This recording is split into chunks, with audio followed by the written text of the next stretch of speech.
আপনার মতো একজন মুসলমান তো হয়ে গেছেন, আপনার আমল কতটা আপনি বুঝতেই পারছেন। একজন গায়ের মুসলিম 360টা মূর্তির পূজারী, একাই বলছে, একজন লোক বলছে মূর্তি পূজা করতে হবে না, গাছের পূজা করতে হবে না, তোমরা আল্লাহ রাব্বুল আলামিনের পূজা পাঠ করো, আর আল্লাহর সাথে তোমরা কাউকে শরীক করো না, যিনি তোমাকে বানিয়েছে, আমাকে বানিয়েছে, সারা বিশ্ব ভূমণ্ডলের মালিক। লোকেরা ভাবলো কি ব্যাপার, এইভাবে কথা বলছে। আল্লাহ রাব্বুল আলামিনের দাওয়াত যখন দিতে লাগলেন, সবাই মানুষ দুশমন হয়ে গেল, নিজের খানদান থেকে দুশমন হয়ে গেল সুধী মণ্ডলী। এবার তারা চাল খেললো, এই লোকটাকে দুনিয়া থেকে সরিয়ে দাও। কাকে? মোহাম্মদকে। সরাবে কে?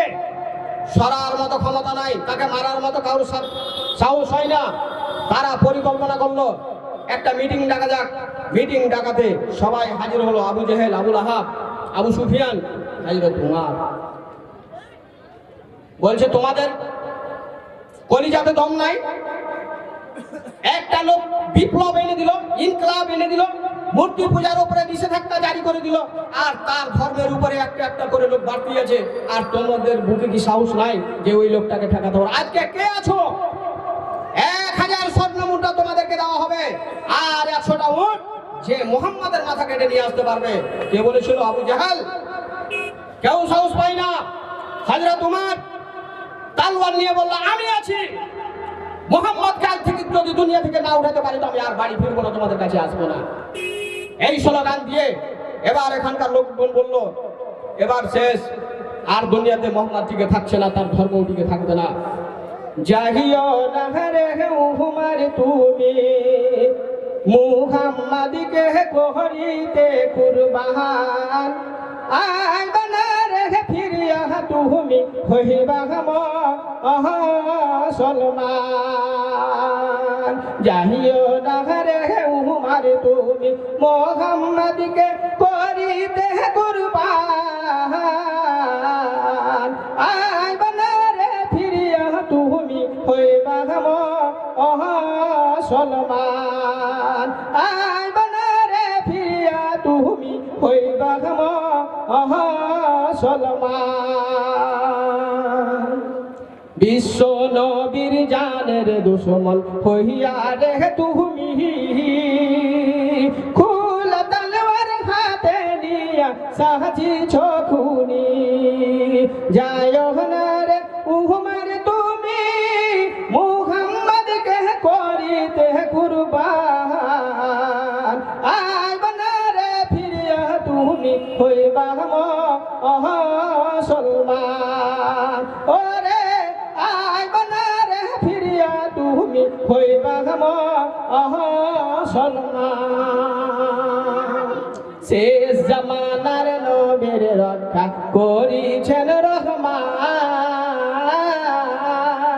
তামাম দুনিয়ায় ছড়িয়ে যাবে তাহার কোরআন। শেষ জামানার নবীর রক্ষা করিছেন রহমান, তামাম দুনিয়ায় ছড়িয়ে যাবে তাহার কোরআন।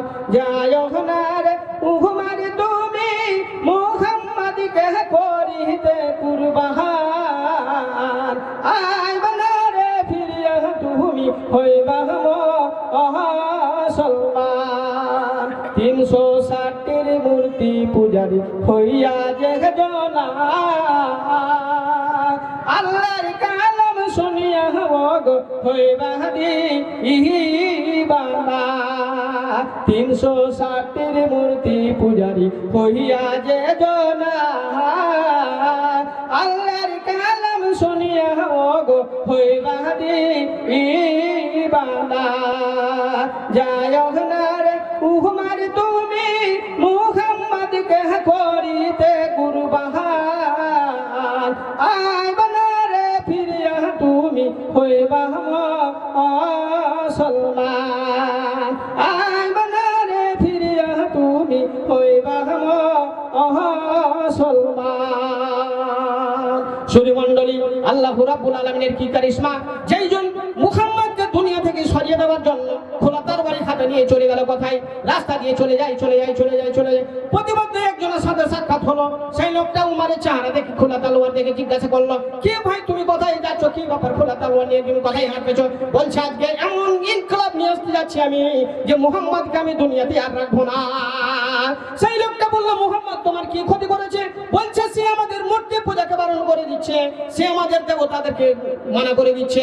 আমরা এতদিন ধরে এতগুলো দেবতার আমরা পুজো পাঠ করতে আসলাম, আর সেই মুহাম্মদ যেন বলছে একজন খোদা ছাড়া দ্বিতীয়জনকে ডাকা যাবে না। সেই হেতু আজকে দেশের মধ্যে এমন একটা ঝঞ্ঝাট চালু হয়ে গেছে, বিশৃঙ্খলা হয়ে গেছে, যে একটা লোক সারা বিশ্বের মধ্যে, একটা লোক মক্কার মাটিতে এমন ভাবে কি করলো, সবাই যেন তার দিকে যুক্তি আরম্ভ করেছে, আর তাকে অনুকরণ করে তার ধর্মে দীক্ষিত চালু হয়ে গেছে, তাকে তারা মুসলমান হয়ে আছে। এই জন্য আমরা সেটাতে তাকে রোধ করার জন্য তাকে আর জীবিত রাখবো না। সেই লোকটা বললো, তুমি কি জানো তুমি যাকে মারতে যাচ্ছ তার আগে তুমি তোমার বোনকে তুমি দেখেছো কি? তোমার খানদানকে তুমি কি দেখেছো? তোমার বোন আর তোমার দুলা ভাই মুসলমান হয়ে গেছে, সেই ক্ষেত্রে তোমার দুলা ভাই আবার তোমার বোনও ছাড়বে না। কারণ যারা নবীর উপরে বিশ্বাস করেছে আর শেষ নবীর উপরে বিশ্বাস করেছে, আল্লাহ রাব্বুল আলামিনকে এক বলে বিশ্বাস করেছে, কাল কিয়ামতের দিনকে বলে বিশ্বাস করেছে, সেই হেতু সেই লোকগুলো জীবন দিয়ে দিবে, মরে যাবে, কিন্তু তোমাকে বেঁচিয়ে রাখবে না। নারে তাকবীর! শরীমণ্ডলী, আল্লাহ রাব্বুল আলামিনের দেখো কি কারিশমা, যে খোলা তলোয়ার নিয়ে মুহাম্মদকে দুনিয়া থেকে উড়িয়ে দেওয়ার জন্য চলতে আরম্ভ করেছে। একাই মানুষ, তার রক্ষাকর্তা কেউ নাই। আল্লাহ রাব্বুল আলামিন বলছেন, আমি যার সহায় হয়ে যাই আমি রক্ষা করি, কেউ পৃথিবীর উপরে ঠেকাতে পারে না। নারে তাকবীর! শরীমণ্ডলী, এবার কি করলো? মুহাম্মদকে মারতে যাবে কি, এইদিকে ঘুরে গেল বোনের বাড়ি গিয়ে দেখছে, টুক টুক টুক টুক করে যেতে দেখছে, কান দিয়ে দেখছে যে আমার বোন সত্যি কোরআন পড়ে নাকি, আমার বোন মুসলমান হয়ে দেখেন কি। ওই ঘরে একজন এমন একটা সাহাবা ছিল যে তাদেরকে কোরআন পাঠ করাচ্ছিল, যেমন শুনতে পাচ্ছি যেন কেউ আসছে। শুধু মন্ডলী, হযরত ফাতেমা তার বোন কি করলো, সেইগুলোকে আঁকা বাঁকা করে লুকিয়ে দিল। তাড়াতাড়ি লুকিয়ে দেওয়ার পরে প্রবেশ করার পরে বললো, কি তোমরা মুসলমান হয়ে গেছো নাকি বোন? ফাতেমা বললে, কোন না, মুসলমান তো হয়নি। ভাইয়ের ডর, কারণ ভাই তো সারা এই দেশের মধ্যে যোদ্ধা, ভাইয়ের কথা ছাড়া ইদুক উদুক হয় না। এখন যদি আমি বলি মুসলমান হয়ে গেছে, তাহলে আমার ভাই তো আমাকে মারতে শুরু করবে। সুধীর মন্ডলী সে ইনকার করে দিল। তারপরে বলছে, না তোমরা মুসলমান হয়ে গেছো। দুলা ভাইকে জিজ্ঞাসা করেছে, বোনকে জিজ্ঞাসা করছে, নানাকে জিজ্ঞাসা করছে, ওই দুলা ভাই তুমি বলো, তোমরা মুসলমান হয়ে গেছো নাকি? তোমরা কোরআন পড়ছো নাকি? তোমরা মুহাম্মদের দিনকে তোমরা গ্রহণ করেছো নাকি? সে বলছে না, আমি তো প্রতিমধ্যে শুনে আসলাম, সে কখনো মিথ্যা কথা বলতে পারে না, সে আমার বন্ধু। সুতরাং তোমরা মুসলমান হয়ে গেছো, কারণ তোমাদের চোখে বলছে, তোমাদের মুখে বলছে, তোমাদের চেহারাই বলছে।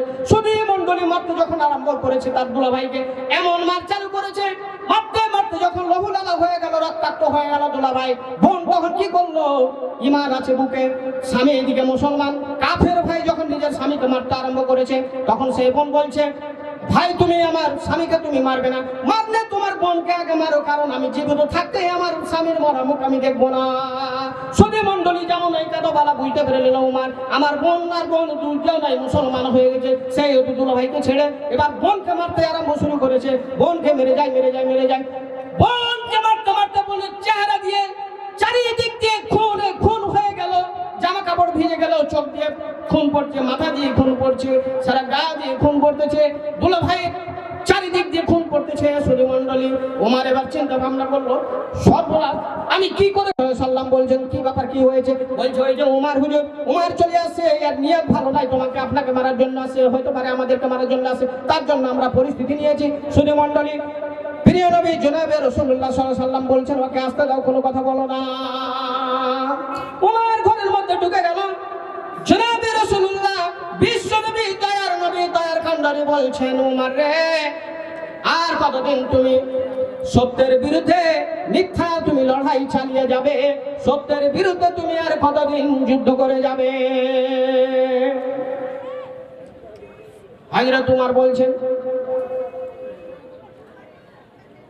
যার আমি মাথা লইতে আসিলাম, তাহারও কাছে আমি মাথা দান করিলাম। আপনারও মাথা লইতে আসিয়া আপন মাথা দিলাম ঝুঁকাইয়া। আপনারও মাথা লইতে আসিয়া আপন শির দিলাম ঝুঁকাইয়া। প্রিয় নবী জনাবে রাসূলুল্লাহ সাল্লাল্লাহু আলাইহি ওয়াসাল্লাম বলছেন, কি দিব গো শাহজাহান উঠাইয়া লও তোমার মাথা, হয় গো উমর তুমি দেশের রাজা। নারী তাকবীর। কি দিব শাহজাহান উঠাইয়া লও রে তুমি উমর মাথা, হয় বারে উমর তুমি দেশের রাজা। শুধু মণ্ডলী, যেই লোকটাকে মারতে আসলো সেই মুসলমান হয়ে গেল, আর সে বলছে, হুজুর তোমার যেটা হুকুম হবে তুমি করে দাও, তোমার মাথা নিতে এসে আমি তোমার কাছে আমার মাথা দিয়ে দিলাম। শুধু মণ্ডলী, আজকে আল্লাহ রাব্বুল আলামিনের মসজিদ আপনারা দাঁড় করিয়ে রেখেছেন, এই শির আপনার ঢুকে যাবে।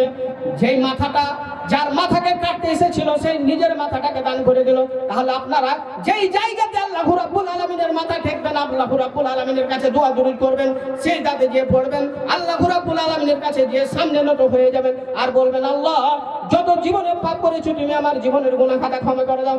আল্লাহ রাব্বুল আলামিন বলছেন, বান্দারে তোর জীবনের গুনাহ খাতা কি তোর জন্য আমি জান্নাতকে আমি তৈরি করে রেখেছি। শুধু তোকে 3-4টা জিনিস আমল শুধু করতে হবে।